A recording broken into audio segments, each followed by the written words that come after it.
इस वास्ते जी दस्तार है, दस्तार तो फौरन बाद बयान है। पहला जिन्ने भी बच्चे जिन्होंने हिफाजत कराम ने जरा करीब लैके आज तशरीफ ले आओ सारे बच्चे। सब तो पहला हाफिज अली हैदर वल्द मोहम्मद आसिफ आदो की महेज तो इस बच्चे ने कुरान पाक हिफज किया। सारे जिक्र करो ला इलाहा इल्लल्लाह। जी पीर इकबाल साहब से के दरखास्त जी आप तशरीफ फरमाओ और बच्चों को सनदा अता फरमान। और पीर अजमल रज़ा काजी साहब से के गुजारिश है कि आप दस्तारा पहनान। और पीर फरियाद हुसैन शाह साहब से के गुजारिश है कि बच्चों को तोहफे इनामात नवाजन। जी जी अली हैदर हाफिज अली हैदर साहब।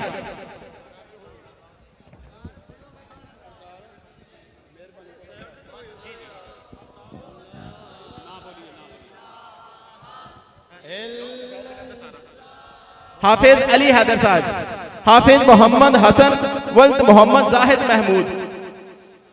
सारियां जी बड़ियां बड़ियां एक एक।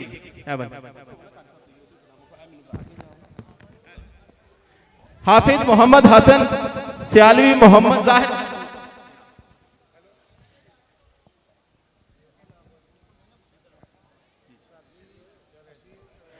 हाफिज गुलजार अहमद वल्द सफदर हुसैन गारूवाल। ला इलाहा इल्लल्लाह ला इलाहा इल्लल्लाह। जनाब हाफिज असलम हमदमी साहब से दरखास्त है कि बच्चों को हिफदी सनदा जेड़ियां अता फरमान। हाफिज मोहम्मद दिलावर वल्द रियासत अली मुजाहिद शरीफ। हाफिज मोहम्मद दिलावर वल्द रियासत अली।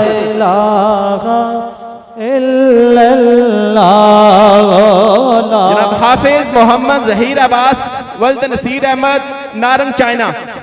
हाफिज जहीर अब्बास वल्द नसीर अहमद नारंग चाइना।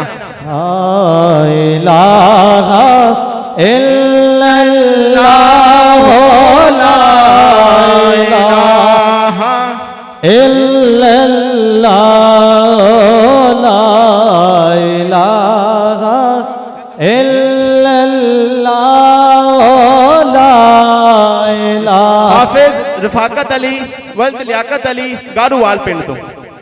ला इलाहा इल्लल्लाह। जनाब मियां मोहम्मद अरशद साहब बच्चों को हिफदी सनद अता फरमान।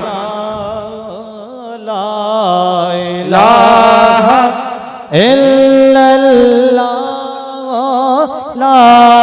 हाफिज मोज़म अली वल्द मोहम्मद अरशद पिंड गारूवाल।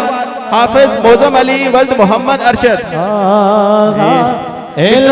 मिर्जा आफ्ताब साहब से के दरखास्त करना कि उनके बच्चों को सुनता था।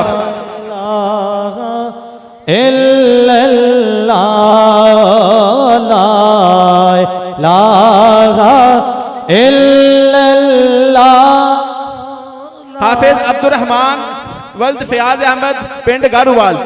ये दरखास्त है पीर गुलाम नक्शबंद शिराजी साहब के कि वो बच्चों को सनद अता फरमान जी। ला इल्लल्लाह ला इलाहा इल्लल्लाह ला इलाहा इल्लल्लाह ला इलाहा। हाफिज अब्दुल हनान वल्द रियासत अली उच्चा पिंड।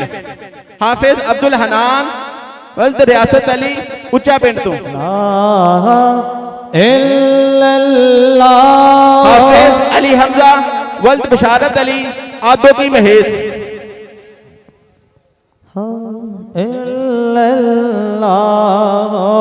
हाफिज नुमान हैदर वल्द एहसान अली। हाफिज नुमान हैदर वल्द एहसान अली पिंड आदो की महेज।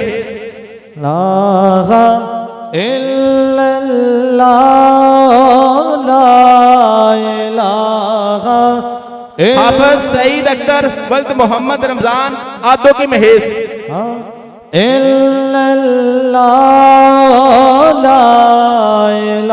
हाफिज समर अब्बास वल्द मोहम्मद शफी कुल्ला मंडियाला।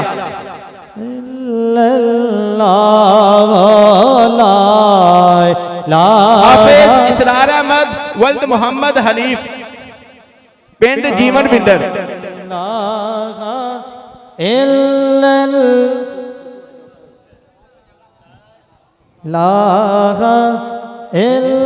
माशाअल्लाह जी ਇਹ ਤੁਹਾਡੇ ਸਾਹਮਣੇ 14 ਬੱਚੇ ਜਿਨ੍ਹਾਂ ਨੇ ਕੁਰਾਨ ਪਾਕ ਹਿਫਜ਼ ਕੀਤਾ ਸੀ ਉਹਨਾਂ ਦੀ ਦਸਤਾਰ ਹੋ ਗਈ ਹੈ। ਇਸ ਤੋਂ ਇਲਾਵਾ ਮਾशाअल्लाह ਤੁਸੀਂ ਇਸ ਚੀਜ਼ ਤੋਂ ਬਾਖੂਬੀ ਵਾਕਿਫ ਹੋ ਕਿ ਅਲਹਮਦੁਲਿल्लाह ਦਰਸ ਨਿਜ਼ਾਮੀ ਦਾ ਆਗਾਜ਼ ਹੋ ਚੁੱਕਿਆ ਹੈ। ਬੱਚੇ ਦਰਸ ਨਿਜ਼ਾਮੀ ਯਾਨੀ ਆਲਿਮ ਦਾ ਕੋਰਸ ਕਰ ਰਹੇ ਨੇ। ਇਸ ਮਦਰਸੇ ਦਾ ਜਿਹੜਾ ਪਹਿਲਾ ਬੂਟਾ ਲੱਗਾ ਹੋਇਆ ਨਾ ਉਹ ਬੱਚੇ ਨੇ ਮਾशाअल्लाह ਆਲਮੀ ਦੀਨ ਦਾ ਕੋਰਸ ਮੁਕੰਮਲ ਕਰ ਲਿਆ ਯਾਨੀ ਸ਼ਹਾਦਤੁਲ ਆਲਮੀਆ 8 ਸਾਲ ਦਾ ਕੋਰਸ ਮੁਕੰਮਲ ਕਰ ਲਿਆ। ਅਸੀਂ ਖੁਸ਼ੀ ਦੇ ਨਾਲ ਉਸ ਬੱਚੇ ਦੀ ਆਲਮੀਆ ਦੀ ਸਨਦ ਵਾਸਤੇ ਉਹਦੀ ਦਸਤਾਰਬੰਦੀ ਕਰ ਰਹੇ ਹਾਂ।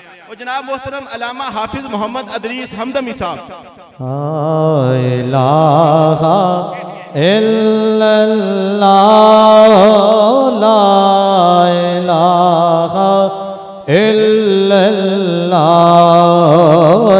इस बच्चे ने आमा मुकम्मल करने के उत्ते मुमताज मा शरफ हासिल की, अव्वल पोजीशन हासिल की हाफिज मोहम्मद उस्मान रफीक और इन्हें खासा दा दर्जा खासा तो मुकम्मल किया और माशाअल्लाह मुमताज मा शरफ इस जामिया दे विचों हासिल किए ने नंबर।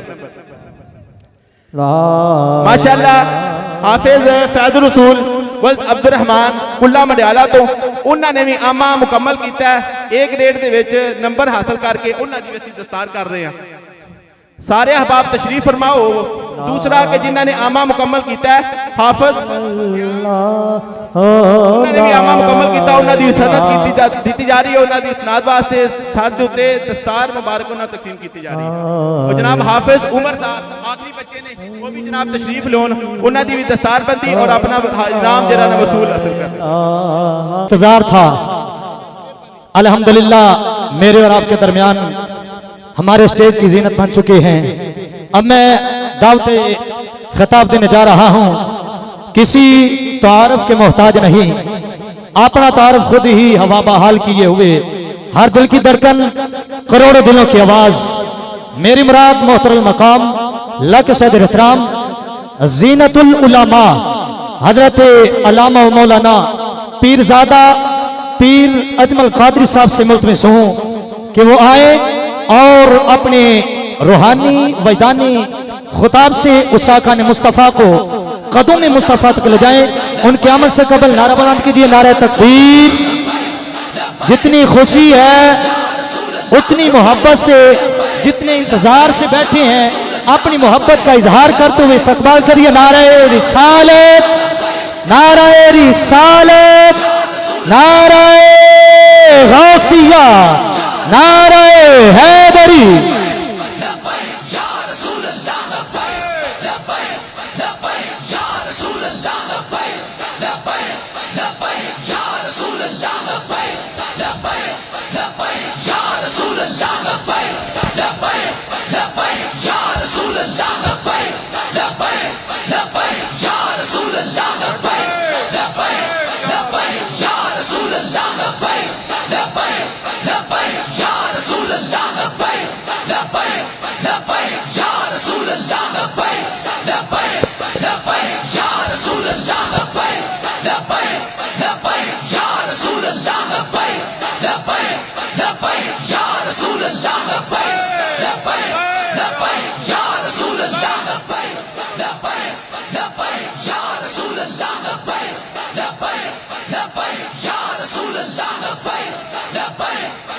सदक़ल्लाहुल अज़ीम व सदक़ रसूलुहुन नबियुल करीमुल अमीन।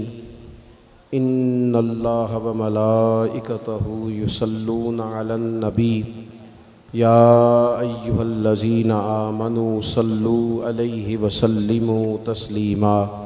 अस्सलातु वस्सलामु अलैका या सय्यदी या रसूलल्लाह व अला आलिका व अस्हाबिका या हबीबल्लाह। अस्सलातु वस्सलामु अलैका या सय्यदी या नबी अल्लाह व अला आलिका व अस्हाबिका या हबी। सारे हज़रात दुरूद शरीफ पढ़िए। सारे हज़रात आप बैठ जाएं, तशरीफ रखें। अल्लाहुम्मा सल्लि अला सय्यदिना व मौलाना मुहम्मदिन मअदनिल जूद वल करम व आलिहि व सहबिहि व बारिक व सल्लिम। हम्दो सलात के बाद अज़ीज़ दोस्तों, बुज़ुर्गों और भाइयों, अल्लाह ताला के फ़ज़ल और तौफ़ीक़ से आज इस खूबसूरत महफिल पाक में मैं और आप हाजिर हैं। ताजदार ख़त्म नबूवत कॉन्फ्रेंस इस महफिल का उन्वान रखा गया है और दस्तार फ़जीलत के हसीन लम्हात आपने देख लिए हैं। जानशीन हज़रत हमदम रहमतुल्लाह अलैह साहिबज़ादा पीर मोहम्मद इकबाल हमदमी साहब, सोलाला दूधमान सादात हज़रत साहिबज़ादा पीर सैयद ग़ुलाम नक्शबंद शराजी साहब, दीगर उलमाए किराम, मशाइख, सादात, जलवा फिराज हैं। बुज़ुर्ग नीचे बैठे हैं, कुछ मुझे बताया बाद में गया। ये कोई रस्मी बात नहीं है, हर लिहाज से हर निस्बत से बुज़ुर्गों को ही बहरहाल बिठाना चाहिए। क्योंकि मेरी ड्यूटी इस वक्त बात करने की थी, इसलिए मैं यहाँ बैठ गया हूँ। अल्लाह तबारक व तआला किसी भी जहन के अंदर किसी किस्म के भी उजब से, ख़ुद पसंदी से, किसी भी तकब्बुर से अल्लाह ताला हमेशा माफ़ फरमाए। और हमारे बुज़ुर्ग ही दरअसल हमारा सरमाया है और इन्हीं लोगों के बनाए हुए रस्तों पर हम लोग अपना सफ़र करते हैं। अल्लाह तबारक व तआला हमें अकाबरीन उम्मत के सही नज़रियात पर हमेशा गामज़न फरमाए। दो किस्म के लोग होते हैं ना जी, एक बंदा बड़ी ठंडी ठंडी बात करता है तो उसका दिल करता है सारे इत्मीनान से बैठें और बात सुने। तशरीफ़ रखें बेटा, बैठ जाओ, अल्लाह आपको खुश रखे। ये मोबाइल जिसने बनाया था उसने कहा था कि कभी जेब में ना डालना, आप वीडियो ज़रूर बनाएं पर बात मेरी सुने आप और बैठ के बनाएं। दूसरी बात यह है कि एक लोग तो चाहते हैं कि आराम से सुकून से बात हो जाए, कुछ लोगों का शौक़ होता है कि दोनों हाथ खड़े कर लो, उठ जाओ, सही नारा नहीं लगा तो ठीक है। अगर किसी ऐसे आदमी के साथ आपकी मुलाकात हो तो आप उनकी तबीयत के मुताबिक चल लें। पर हम तो भाई ज़रा, वो एक बुज़ुर्ग की मैं बात सुन रहा था तो किसी ने उनसे कहा शख्स सवारे मैदान खिताबत, तो कहने लगे मैं तो पैदल चलने वाला बंदा हूँ। तो आपने मुझे शाह सवारी कह दिया। तो जो पैदल है उनकी भी तो सुननी चाहिए ना। तो आप मेहरबानी करें, मैंने दो चार बातें करनी है आपसे। फिर आपने मुझे बताना था कि आपको वीडियो के लिए बुलाया है, तो हम मेरी वीडियो भेज देते, गुजारा चल जाता। आपने और फिर इतनी मुश्किल से लोग बैठे हैं, गर्मी बड़ी सख्त है और मैं देख रहा हूँ कि उलमा भी बाज़ जगहों पे अवाम के अंदर मौजूद हैं। तो थोड़ा मौका दें, कोई बात खींचनी नहीं, कोई लंबी नहीं करनी, बिला वजह किसी बात पे ज़्यादा वक्त नहीं लगाना। जो चंद ज़रूरी बातें हैं वो आपकी खिदमत में अर्ज़ करनी है। सबसे पहले तो ये बात याद रख लें कि हमारा जो नबी पाक अलैहिस्सलाम के साथ ताल्लुक़ है ना, वो बड़ा हसास है। इंसान के बहुत सारे रिश्ते होते हैं, सारे हसास नहीं होते। ढेरों सारे रिश्ते होते हैं, सारी बेटियों को अपनी बेटी समझना चाहिए, लेकिन बहुत सारी घरों में आजमाइश होती है। खुदा न खास्ता अगर बाप रात टेलीफोन पे सुन लेना कि बच्ची बात ठीक नहीं कर रही, कुछ दुखी है, हालांकि वो दुख ना भी बताए, तो सारी रात नींद कोई नहीं आती। क्योंकि इस रिश्ते में हसासियत बहुत है। सब जगह पे इंसान परेशान नहीं होता, लेकिन खुदा न खास्ता उसकी माँ परेशान हो तो फिर वो बंदा बड़ा बेसुकून होता है, बड़ी तकलीफ़ में आ जाता है। अजीज़ दोस्तों, सबसे झगड़ा करके बंदा परेशान नहीं होता, लेकिन अगर उसका अपने घर झगड़ा हो जाए ना, तो ये बहुत सारे लोग जो बाहर जिनकी मोटरसाइकिल की टक्कर होती है ना, ये दरअसल बेचारे घर से परेशान निकलते हैं। जाने किस उम्र में जाएगी ये आदत मेरी, रूठना उससे तो औरों से उलझते फिरना। कई दफ़ा इंसान इस तरतीब से भी परेशान होता है।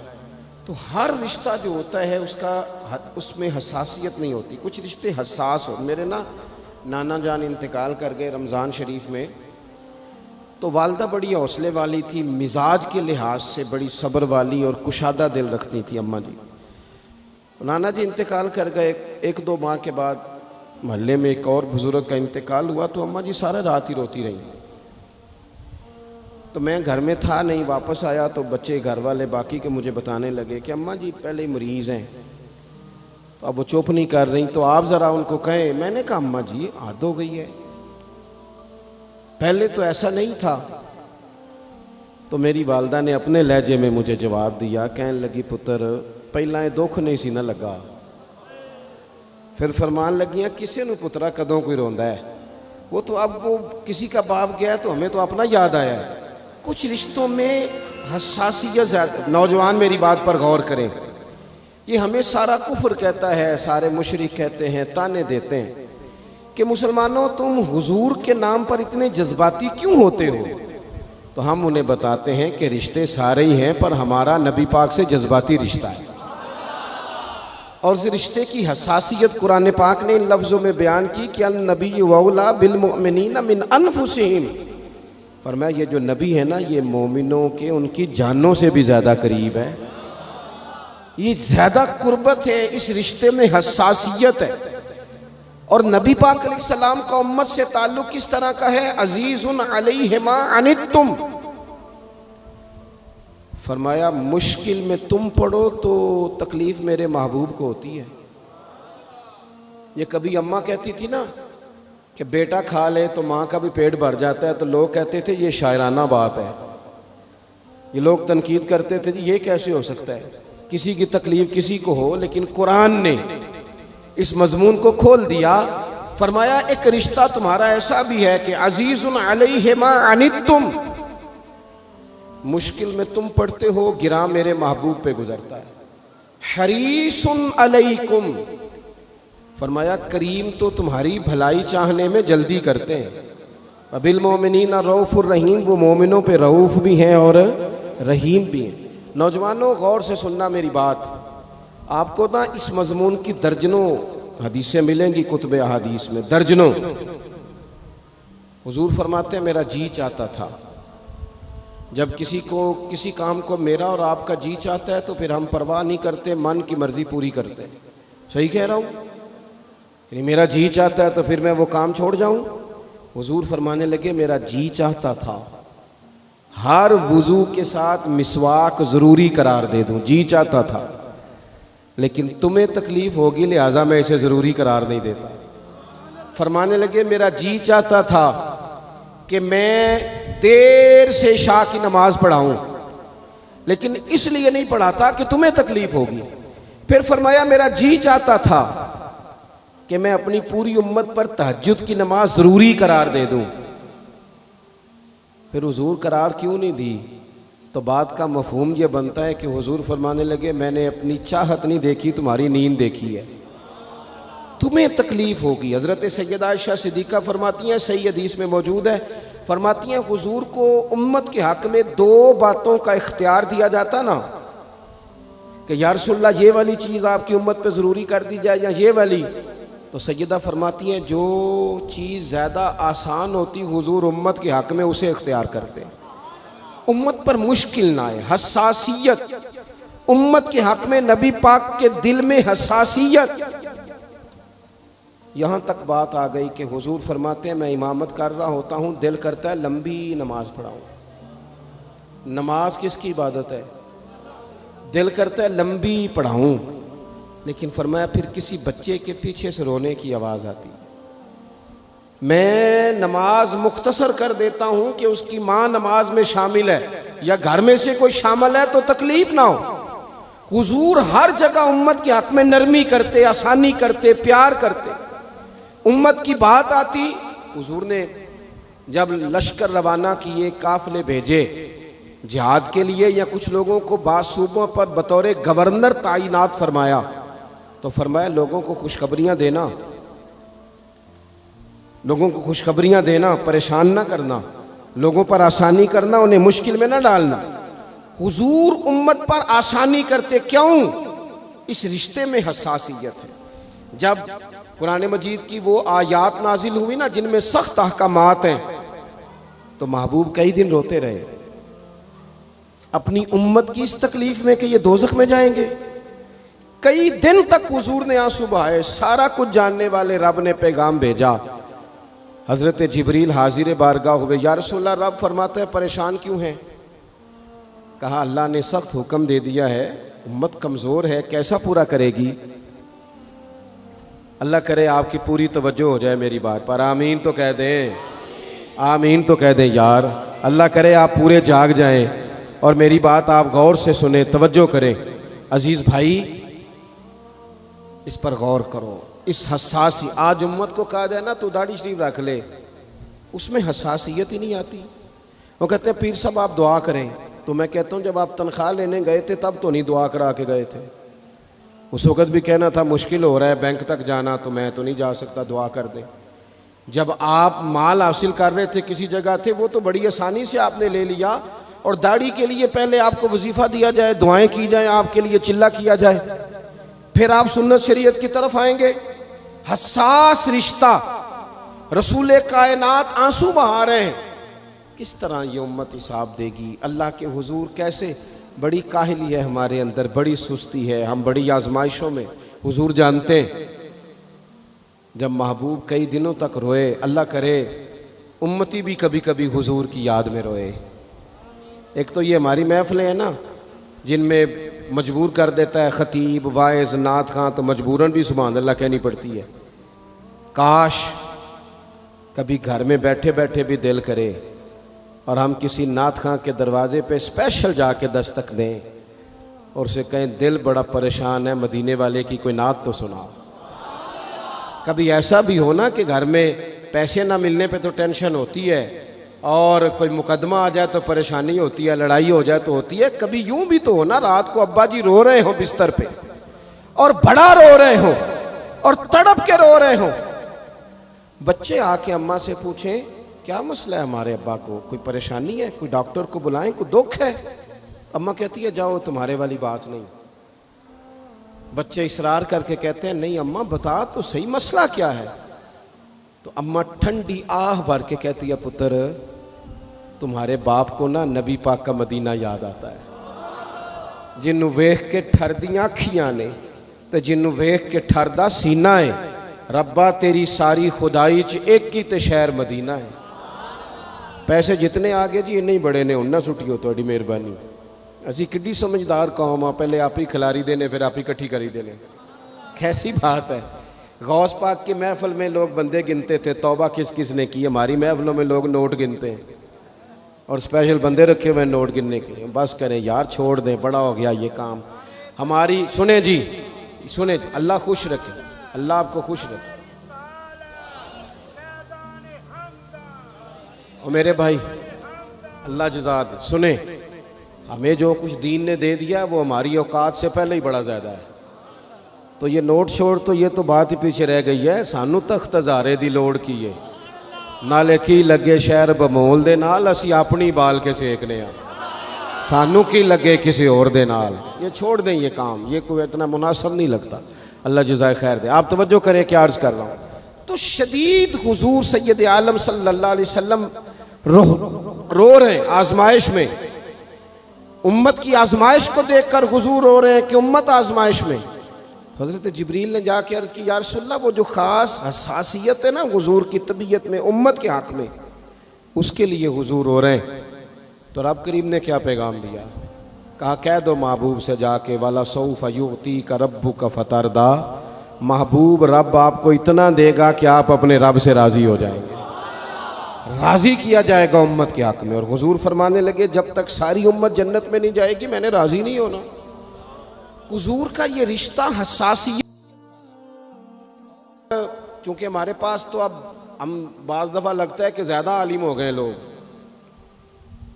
तो हमारी दीवारों पर ना, स्कूलों की दीवारों पर अंग्रेज़ों के कौल भी अब लिखे हुए हैं। तो कई दफ़ा पूछने को दिल करता है इंतज़ामिया से कि हदीसें सारी याद हो गई हैं बच्चों को, जो तुम्हें अब कौलों की ज़रूरत पड़ गई वो भी गैरों के अकवाल तक तुम आ गए हो। इस कौम को तुमने हुजूर के फरामीन सारे सुना लिए। ओ खुदा के बंदो, हुजूर ने तो इतना हसास करके ये रिश्ता बताया है कि बारीक बारीक नुक्ते भी समझाए। ये काम ना करना दोज़ख में चले जाओ, ये काम करना तुम्हारा फ़ायदा। एक एक बात खोल के बयान की।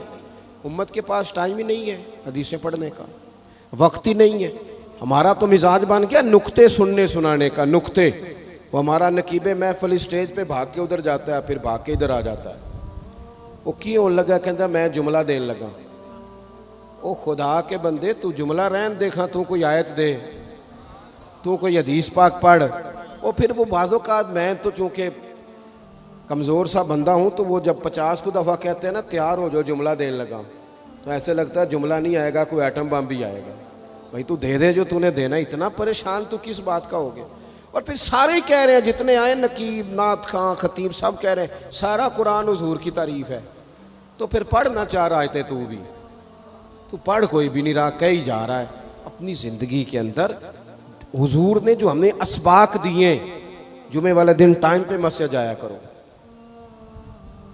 मौलवी नकम्मा भी हो ना मेरी तरह का, आप वक्त पे जाएंगे तो वो जल्द तैयारी शुरू कर देगा। आप आखिरी 10 मिनट जाते हैं तो वो क्या मौलाना दीवारों को तकरीर सुनाए? तैयारी करें, हुजूर के फरामीन सुने।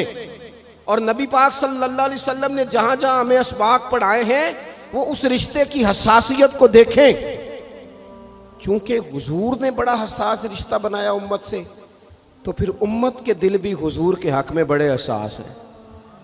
अपने मिजाज के लिहाज से ना नरम तबीयत के आदमी हजरत सिद्दीक़ अकबर। कुछ लोग नरम होते हैं ना बेचारे, जो गया मान ली, जो गया मान ली, उनको लोग तंग भी बड़ा करते हैं। ये भी मैं आपको बता रहा हूँ। वो जिस बंदे का पता होता है ना कि जनाब इसके पास गए तो ये अक्सर तारे शाट भी रहती हैं, तो वहाँ ज़रा जाते भी लोग थोड़ी एहतियात करते हैं। हज़रत अबू बकर सिद्दीक़ तबन नरम तबीयत के थे, कुशादा रुई, खंदा पेशानी मिजाज का हिस्सा था। वो देर तक सब्र करने के आदी थे। लेकिन एक दिन उनके वालिद आए, जनाब अबू काफा रदी अल्लाह ताला अन्हु, बाद में उन्होंने कलमा पढ़ा। वो एक दिन हुजूर की बारगाह में शिकायत लेके आए। अब किसी उस बंदे की शिकायत आ जाए ना जिसकी तवक्को ना हो, जिससे तवक्को ना हो। वो किसी ने कहा था ना कि तुझसे शिकवा नहीं बेवफाई का, पर तुझसे उम्मीद बेतहाशा थी। तेरे ऊपर उम्मीदें बड़ी थी, तो तूने ये जो काम किया ना ये थोड़ा अजीब लगा है, तुझे नहीं करना चाहिए था। कोई और कर देता तो चलो बात इतनी सख्त नहीं थी, तुझे नहीं करनी चाहिए थी, तेरी बनती नहीं थी। हजरत सिद्दीक़ अकबर तभी तौर पर नरम आदमी, लेकिन उनके वालिद आए हुजूर की बारगाह में, और बुजुर्ग हैं और नाबीना हैं और लाठी थामे हो, और उन्होंने बड़ी अजीब बात की। कहा या रसूलल्लाह हद हो गई, आज तो अबू बकर सिद्दीक़ ने मुझे थप्पड़ मारा है, थप्पड़ मारा। ये अभी वो मुसलमान नहीं थे, शिकायत आई। करीम महबूब अलैहिस्सलाम के गिर्द जितने लोग खड़े थे महवे हैरत हो गए कि अबू बकर सिद्दीक़ ये काम करेंगे। हुजूर ने फरमाया बुलाओ ना जनाब सिद्दीक़ को। हाजिर बारगाह हो गए, हाथ बांधे, नजर झुकाई है। हुजूर ने फरमाया अबू बकर लोगों को तो यकीन ही नहीं आ रहा, तुमने थप्पड़ मारा बाप को? खामोश खड़े, खामोश। करीम ने फरमाया अबू बकर सुन रहे हो मैंने क्या कहा, बाप को मारा है? चुप खड़े। तीसरी दफा हुजूर ने फरमाया बोलते क्यों नहीं? उन्होंने ना गर्दन उठाई, आंसू टप टप दाढ़ी पे गिर रहे हैं, रो के अर्ज करने लगे या रसूलल्लाह बाप से कहें खंजर लेके मेरा गला काट दे, मैं सी नहीं करूंगा, पर इसने ना आज आपके बारे में बात की है, आपकी शान अक़दस के बारे में कच्चा जुमला बोला है, आपके बारे में कमजोर बात की है। या रसूलल्लाह मैं सारा कुछ सह सकता हूं, पर आपका और मेरा रिश्ता, हुजूर आपकी और मेरी बात तन तंदूर ते हड्डियां बालन, असी हावां नाल तपाया, कप कप मुकियां पेड़े कीते, उतों इश्क पलेथन लाया, तन दा सालन ते मन दी हांडी, लूण सबर दा पाया, गुलाम फरीदा मैं सारी तेरी, तेनू अजे यकीन नहीं आया?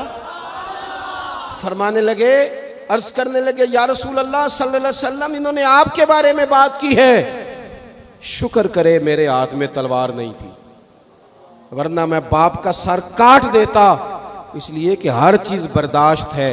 महबूब की शान के बारे में कोई बात करे ये उम्मत को बर्दाश्त नहीं होती। हम ये कैसे कबूल करें, कैसे इस बात को कबूल करें? अजीज भाई इस रिश्ते में हसासियत आप देखें, सहाबा ना उस हसासियत, और सिर्फ नामूस रिसालत के मसले में नहीं, हर मसले में वो हुजूर के हक में हसास थे।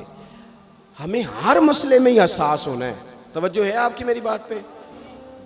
मुझे आपकी गर्मी का बड़ा सख्त एहसास है, और जो लोग बड़ी तकलीफ में बैठे हैं ये भी मुझे इस बात का भी अंदाज़ा है। मैं कोई बात लंबी नहीं करने वाला, बात बड़ी जल्दी ख़त्म करने लगा हूँ। अल्लाह के महबूब जुमा पढ़ा रहे थे, तो एक आदमी खड़े हो गए, तो महबूब ने फरमाया बैठ जाओ। नाम नहीं लिया। हज़रत अनस बिन मालिक कहते हैं एक बंदा दरवाजे के बाहर था, उसके कानों में आवाज़ गई तो मस्जिद के बाहर ही बैठ गए। एक कभी पिछली गली में थे, उनके कानों में आवाज़ गई बैठ जाओ, तो वो वहीं बैठ गए। जिसने जहां सुना ना बैठ जाओ वो वहीं।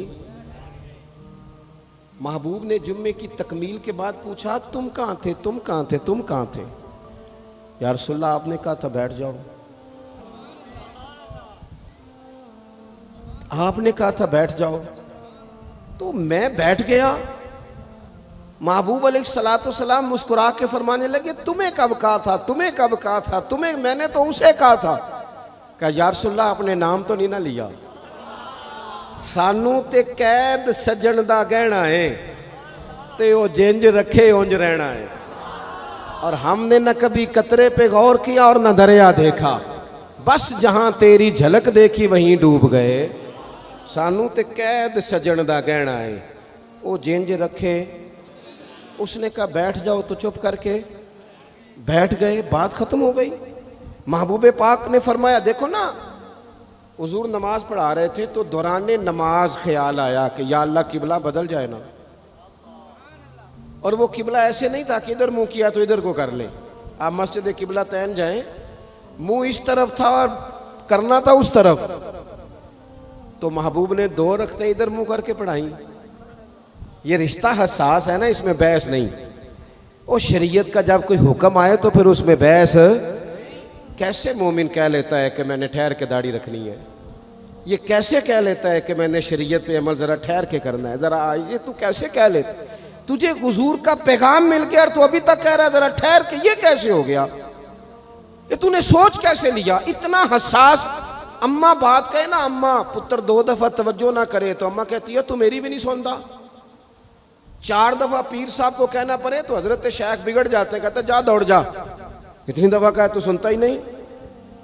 मेरी तरह का छोटा मौलवी जो सवेरे अलीफ बा ताशा पढ़ाए, उसका बच्चा सबक पढ़ते मुंह इधर कर ले तो थप्पड़ मार देता है, कहते हो गब मैं तेनू सबक पे पढ़ाना, तकना किधर है? और यहाँ उम्मत का ये हाल है कि वो हुजूर का पैगाम भी तवज्जो से ना सुने, वो शरीयत इस्लामिया की बात पर भी गौर ना करे और दीन पर अमल करने में ठहर के जरा ठहर के जरा ठहर के। सूद हराम है, वो कल भी हराम था, आज भी हराम है और कयामत तक हराम है। बीबी पर पर्दा जरूरी है। अगर कायनात की सबसे आला बीबियों ने पर्दा किया है तो इन बीबियों के लिए भी पर्दा जरूरी है। और अगर नाबीना सहाबी आए और नबी पाक कहें अपनी अज़वाजे पाक से कि पर्दा करो, या रसूलल्लाह वो तो नाबीना है, फरमाया तुम्हें तो नजर आ रहा है ना। तो अगर जिनको कुरान माँ कहते हैं उनका पर्दा जरूरी है, तो पीर साहब से भी औरत का पर्दा जरूरी है। उस पीर से को तू शर्म कर, तू हया कर, शरीयत का पास कर। ये कैसे होगा कि तू बेपर्दा आके बैठ गया औरतों के बीच? किस तरह हो गया तू? कहां से वो तुमने दीन सीखा? इसमें शरीयत इस्लामिया का ही पास नहीं। आला हजरत बरेलवी रहमतुल्लाह अलैह पीलीभीत में किसी ने दावत दे ली, को शेख थे, तशरीफ ले गए तो औरतों के बीच बैठ के बेपर्दा तावीज़ बांट रहे थे। फाजले बरेलवी वापस आ गए। उनको किसी ने कहा वो आपके मेहमान तो जा रहे हैं, तो वो पीछे से दौड़े आए तो कहने लगे जनाब कुछ तो लिहाज करें, आप जा रहे हैं? फरमाने लगे मैं नहीं जाता, आता वापस जा रहा हूँ। कहा कुछ तो लिहाज करें। फरमाने लगे तू शरीयत का लिहाज नहीं करता, मैं तेरा लिहाज करूँ? लेकिन वो भी कमाल ही बंदे थे। कहने लगे जी मैं तौबा करता हूँ, आज के बाद ये काम नहीं करूँगा। फरमाया तू तौबा करता है तो फिर सीने से लग, फिर चलते हैं, फिर तो बात खत्म हो गई। तो मेरे अजीज, नबी पाक के सहाबा हर मसले में हुजूर सैयद आलम की हर तालीम पर अमल करने में हसास थे। इस तरफ 2 मुंह करके रखते पढ़ाई, अगली 2 रख्तों में चेहरा उधर कर लिया। किसी ने नहीं पूछा हुजूर ये क्या हुआ? उन्होंने कहा बस ठीक है, जिधर हुजूर का चेहरा हमारा भी उधर ही चेहरा। अपनी ज़िंदगी में ये वाला हुस्न पैदा करें। शरीयत के मामले में, नबी पाक की मोहब्बत के मामले में लै तो लाला छोड़ दें, अगर मगर छोड़ दें, करेंगे देखेंगे हो जाएगा, फलानी देर के बाद ये काम छोड़ दें। अमल करना है तो बस फिर 100% करना है। आखिरी बात ये कि आपने दस्तार फजीलत की है तालिब इल्मों की। अल्लाह कुरान मजीद में फरमाता है वकुर रब्बि ज़िदनी इल्मा, ए महबूब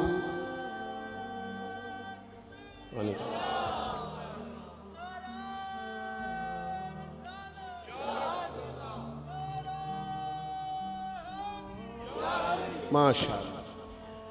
अल्लाह करीम ने महबूब पाक अलैहिस्सलाम से कहा कि ऐ महबूब, आप मेरी बारगाह में अर्ज़ करें, आप मुझसे दुआ करें, क्या? रब्बी ज़िदनी इल्मा। सिर्फ आयत का तर्जुमा अगर आपकी समझ में आ जाए, मफ़हूम में आए, रब कहता है महबूब मुझसे कहिए रब्बी ज़िदनी इल्मा, या अल्लाह मेरे इल्म में इजाफा कर दे। ये किन की बात है? अल्लमा कमा लम तकुन तालम। रब कहता है जो नहीं पता था सारा हबीब को सिखा दिया। उन्हें अल्लाह ने गैब के खजानों की कुंजियां दे दी, लेकिन फिर भी कहा मुझसे आप अर्ज करें, या अल्लाह मेरे इल्म में। ये एक माना इसका उलमा ने ये भी लिखा है कि यहाँ तालीम उम्मत भी है कि उम्मत हर वक्त दीनी उलूम के लिए कोशिश करती रहे, बन के ना बैठ जाए कि मैं अब पढ़ गया। सारी जिंदगी सीखें, और सीखें तो बहस करने के लिए नहीं, अमल करने के लिए। बहस करने के लिए नहीं। हुजूर सल्लल्लाहु अलैहि वसल्लम ने फरमाया जिसने दीन का इल्म इसलिए सीखा कि जाहिलों पे रोब जमाएगा, उलमा से बहस करेगा, उसे तो अल्लाह जन्नत की खुशबू भी नहीं देगा। दीन का इल्म सीखना है तरबियत के लिए। हम वो दीन सीखेंगे फिर उस पर अमल करेंगे। हमारे यहाँ ना दीनी इल्म सीखने का शौक नहीं, शौक नहीं। मैं अल्हम्दुलिल्लाह, हम तो अहले तसव्वुफ़ के ग़ुलाम हैं, और तरीक़त के बग़ैर कैसे हम समझते हैं कि आगे बढ़ेंगे। कुरान और सुन्नत का निचोड़ ही तो हमारे सूफिया ने हमें दिया है, लेकिन जो चीज़ें असल हैं उन पर भी तो गौर करने की ज़रूरत है ना। यहाँ एक बुज़ुर्ग बिठा दिए जाएँ, बड़े नेक पारसा, तस्बीह दे के, बड़े अच्छे हैं, बड़े नेक हैं, पढ़े अनपढ़, और एक तरफ मौलाना को बिठा दिया जाए कि आप मिशकात का दर्स दें, तो ज़्यादा कौम किधर जाती है? तस्बीह वाले बाबा जी की तरफ, क्योंकि वो जुबे कुबे में बैठे हैं।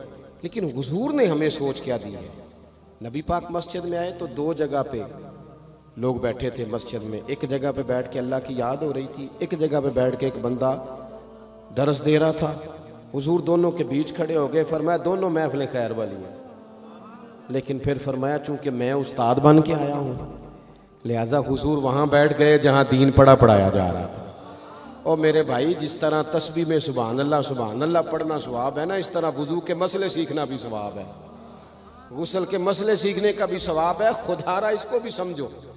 अगर आप तरीक़त के वो भी ज़रूरियाँ ज़रूर पढ़ो, वो भी छोड़ दिए लोगों ने, लेकिन सुबह जो दर्स दिया जाता है मस्जिद में उसे भी सुनो, उसमें भी नफ़ा है। दीनी उलूम का मिजाज, दीनी मदरसों में बड़ी तरजीहात की ज़रूरत है, बड़ी तब्दीलियाँ चाहिए। मैं अक्सर दोस्तों से कहता हूँ कि मदरसों से सिर्फ चंदे का रिश्ता ना रखें, मदरसे में जाया भी करें, वहाँ आप गौर भी करें कि खाना किस तरह का पकता है, तलबा के आराम की क्या सहूलियात हैं। जहाँ तब्दीली की हाजत है वहाँ हमें करनी चाहिए, लेकिन ये कि आज भी सबसे कम खर्च में सबसे ज़्यादा पढ़ाई जहाँ होती है वो मदारस में होती है। कम से कम खर्च में यहाँ अपने दीनी मदारस को मजबूत करें बराए मेहरबानी। और मदारस के जो तुलबा हैं बिलखुसूस उन पर हमारे यहाँ अजीब हाल होता है। हदीस पाक सुनाई जाती है कि तालिब इल्मों के पैरों के नीचे फरिश्ते पर बिछाते हैं। फरिश्तों ने तालिब इल्म के पैरों के नीचे पर बिछाए होते हैं, और कमेटी वालों ने उसी तालिब इल्म के ऊपर खाल रखी होती है कुर्बानी की। भाई आप तो हदीस सुना रहे थे कि इसके पैरों के नीचे फरिश्तों ने पर बिछाए हैं, तो आपने क्या बिछाया है? कुर्बानी की खाल। ये जो सदर साहब बने हुए हैं वो क्यों नहीं उठा के ला सकते? सेक्रेटरी साहब क्यों नहीं उठा के ला सकते? मैं तो सालों से कह रहा हूँ, अपने मदरसे के तालिब इल्मों को हमेशा कहता हूँ कि कोई ज़रूरत नहीं आप घर जाएं, कोई हाजत नहीं कि आपसे कोई भी काम करा जाए, कतन नहीं, ये मिजाज ही नहीं। आप अपने अपने घर जाके ईद गुजारें। हाँ, कुछ अरसे से मुझे पता चला कि बाज़ घरों में बड़ी गुर्बत है, तो वो उस तरह के कुर्बानी के गोश्त के भी जायके गरीबों को नसीब नहीं होते, क्योंकि वो भी असी जानन वालिਆਂ ਨੂੰ देना होंगे ना। इधरों मैनू ऊँट दा है, मैं उन्होंने गां दा कल्ले है, फिर किसी ने फ़ोन करता है तुसां जो कि कट्ठा किया है तो वो भी कल्ले आ जाए, वो बस कर दे। और फिर एक और बात भी, महंगाई बड़ी ज़्यादा है मुल्क में, हमें एक दूसरे का ख्याल करना चाहिए। लेकिन कौन रोना रो रहा है महंगाई का? वो बंदा रो रहा है जो हर तीसरे दिन छोटा गोश्त खाता है। ने उसे दिया है तो उसने नहीं कहा महंगा मैंने नहीं खाना। साल के बाद उसे अल्लाह ने कहा एक मेरे राह में भी कुर्बान कर, तो कहता महंगा ही बड़ा है। भाई तू सारा साल खाता रहा तब तो नहीं, तूने कहा महंगा था, अब देने की बारी आई है। तो ये हुकूमतें जितनी है ना काम कर रही, जो पहले गुजरी है, ये आई है, जितनी सियासी जमातें इल्ला माशाअल्लाह जो हुकूमत कर चुकी हैं या कर रही हैं, मुझे तो इनसे कोई उम्मीद नहीं। ये कौम का कुछ सोचेंगे। ये तो नंबर प्लेटें बदलती हैं, इंजन भी वही पुराने और अंदर भी सारा कुछ वही, इनसे तो कोई तवक्को नहीं। अलबत्ता हमें चाहिए कि हम एक दूसरे का हाथ थामें। ईद पे 3 दिन ईद है तो एक जोड़ा खरीद लें, एक जोड़े में 2 पुराने इस्तेमाल कर लें, लेकिन थोड़ा सा कम करें खर्चा और थोड़ा देखें हमारी गली में कौन गरीब बसता है। अगर हम वोटों वाले दिन लिस्टें बना सकते हैं ना कि किदा वोट कितने हुए तो वो बंदा इसलिए कितने हुए, वो अगर छोड़ के इलाका चला गया तो वहाँ से जाके लोग खींच के ले आते हैं कि नहीं। थोड़ा इलाका चंगा, मेरे ख्याल इतने इंज नहीं होंगे, तुसी बोलते नहीं ना, हाँ पहुँच जाते हैं ना उधर से कि आप आए जनाब, वो करते हो ना, सारी लिस्टें बन जाती हैं, पता चल जाता है। ये क्यों नहीं पता लगता कि केड़े घर आज रोटी नहीं पकी, ये क्यों पता नहीं चलता कि फलाना मकरूज है उसे कोई जीने नहीं दे रहा, मकरूज को तो ज़कात भी लगती। अगर वोटों की लिस्टें बन जाती हैं तो ये लिस्ट नहीं बन सकती कुर्बानी किस किस ने नहीं की। खुदारा एक दूसरे का बाजू थामे। हम तो उस महबूब के मानने वाले हैं जिन्होंने कहा कि जिसका पड़ोसी भूखा सो गया वो तो अल्लाह रसूल पे ईमान ही नहीं लाया। ये कैसी बात है कि हम लोग खुल के खाएं और दाएं बाएं हमारा ख्याल ही ना जाए। तो 3 बातें अर्ज़ की हैं। सबसे पहले तो नबी पाक से हमारा एहसास वाला रिश्ता है, शरीयत पर फ़ौरन अमल करना चाहिए, हमें अपने आप को पूरी कोशिश में लाना चाहिए। दूसरी बात, दीनी उलूम की रग़बत करें, मसाइल को सीखें, उन पर अमल करें, पूछें जिस बात का नहीं पता। हुज़ूर अलैहिस्सलाम ने फरमाया सवाल जो है ये जहालत को ख़त्म करता है, पूछ लें सवाल अदब के दायरों में। और तीसरी बात ये कि अपने इर्द गिर्द ख्याल करें, गुरबा का, मसाकीन का, यतीमों का, नादारों का, इन लोगों से प्यार करें। इनसे प्यार करना भी मदीने वाले का तरीका है, ये भी हमें हुजूर की सुन्नत के करीब ले जाएगा। अल्लाह ताला मेरी और आपकी हाज़िरी कबूल फरमाए। आखिर दावाया अनिल हम्दुलिल्लाहि रब्बिल आलमीन। सलाम होगा ना, सलाम बुजुर्गों में से